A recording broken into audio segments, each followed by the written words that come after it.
Shalom, peuple de Dieu. Nous, pasteur Élie Djema, de l'Assemblée de délivrance et de révélation, venons renouer encore avec vous dans le partage de la parole de Dieu. Ce jour, nous allons partager sur le thème intitulé « Le nouveau Pharaon ». Et ça, nous allons lire dans Exode chapitre 1er, du verset 8 à 9. Un nouveau roi se leva sur l'Égypte, qui n'avait point connu Joseph. Et il dit à son peuple, « Voici, le peuple de fils d'Israël est plus nombreux et plus fort que nous. » Tels sont les propos du nouveau Pharaon. Le nouveau Pharaon ne connaissait pas Joseph, ne connaissait pas le parcours, les prouesses réalisées par les enfants d'Israël en Égypte. Qui était alors Joseph dont parle Exode? Joseph était le prisonnier vendu par ses frères aux Ismaélites. Joseph était l'interprète du songe du Pharaon. Joseph était le gouverneur de l'Égypte. C'est lui qui a géré l'Égypte pendant les 7 années d'abondance et les 7 années de sécheresse. À la mort de Pharaon, qui avait élevé Joseph au rang de gouverneur, l'autre Pharaon, n'ayant pas connu les prouesses de Joseph, il le minimisa. Dans Genèse chapitre 41, versets 25 à 27, 33,39 à 42, les Écritures saintes relatent beaucoup de faits réalisés par Joseph. Néanmoins, nous allons nous attarder sur le verset, du verset 39 à 42. Et le Pharaon dit à Joseph, « Puisque Dieu t'a fait connaître tout cela, personne intelligent et sage comme toi, toi tu seras sur ma maison et tout mon peuple se dirigera d'après ton commandement.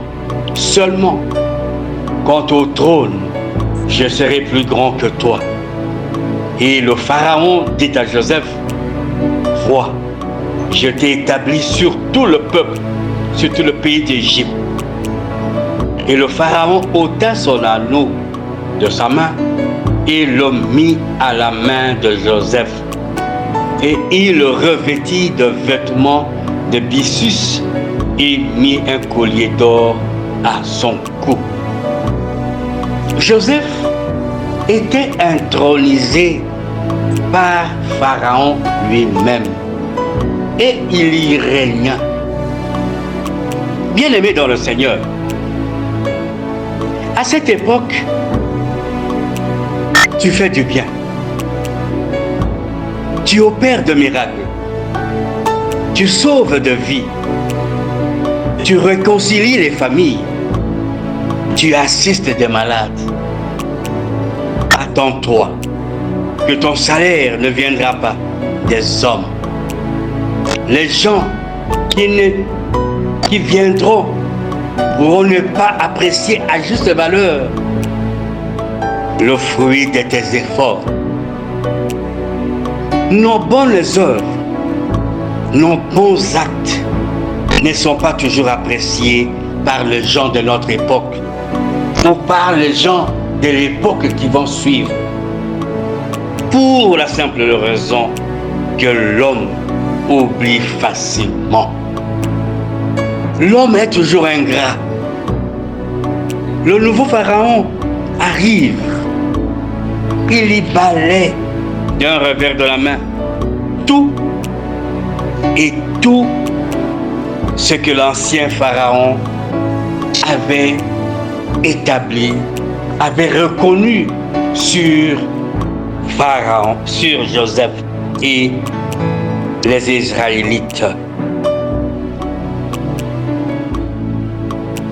Le nouveau Pharaon est caractérisé dans ce contexte par la méchanceté, l'ingratitude, l'esprit de table rase, par l'orgueil. Ces mots sont des mots qui ont caractérisé le nouveau Pharaon. Mais dans Psaume 52, verset 1er, il est écrit: pourquoi te glorifies-tu du mal, l'homme fort? La bonté de Dieu subsiste de jour en jour. Psaume interpelle l'homme fort. Interpelle toi qui continue à faire le mal. Toi qui es ingrat. Toi qui ne te soucies point, qui oublie le bienfait. Et il te dit, tu es interpellé par ce verset. Pourquoi tu vas te glorifier du mal? Face à la cruauté du nouveau Pharaon, il eut de pleurs, il eut de grincements de dents dans les camps des enfants d'Israël. Comme toi maintenant et comme moi, face à l'adversité, face aux atrocités, face aux impasses, face à l'avenir qui paraît sombre, nous sommes naturellement appelés à crier et à crier haut et fort. Dans Psaume 55, verset 1er à 8, les cris et les mains furent jetées vers le Très-Haut. Prête l'oreille, ô Dieu, à ma prière et ne te cache pas de ma supplication. Écoute et réponds-moi. Je m'agite de ma plainte et je me lamente à cause de l'ennemi et devant l'oppression du méchant. Car ils font tomber sur moi l'iniquité et me poursuivent avec passion. La crainte et le tremblement sont venus sur moi. Et un frisson de terreur m'a couvert. Et j'ai dit, oh, si j'avais des ailes comme une colombe, je m'envolerais et je demeurerais tranquille. Voici, je m'enfuirai loin et je me logerai au désert. Je me hâterai de m'échapper loin du vent de tempête, loin de l'ouragan. Cette réaction est naturelle pour toute personne. Le désarroi, la panique touche toute personne frappée par le nouveau Pharaon. Le nouveau Pharaon, c'est ton ennemi, c'est mon ennemi. Mais ici, il s'agit d'un combat spirituel. Mon frère, ma soeur, nous n'avons qu'à élever nos mains vers celui qui demeure éternellement. Imaginons si l'ancien Pharaon était éternel, cette circonstance n'arriverait point à Joseph et à son peuple. Au-delà de ce pic, Psaume 55, verset 22 nous dit: rejette ton fardeau sur l'Éternel et il te soutiendra. Il ne permettra jamais que le juste soit ébranlé.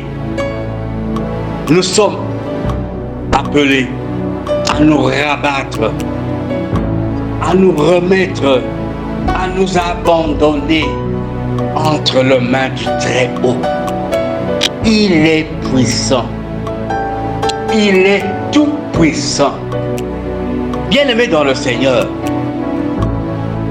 fais le bien à celui qui n'oublie jamais. Fais le bien à celui qui n'oublie jamais. Celui-là s'appelle le Dieu de nos pères, le Dieu d'Abraham, le Dieu d'Isaac, le Dieu de Jacob. Maintenant, tu es interpellé.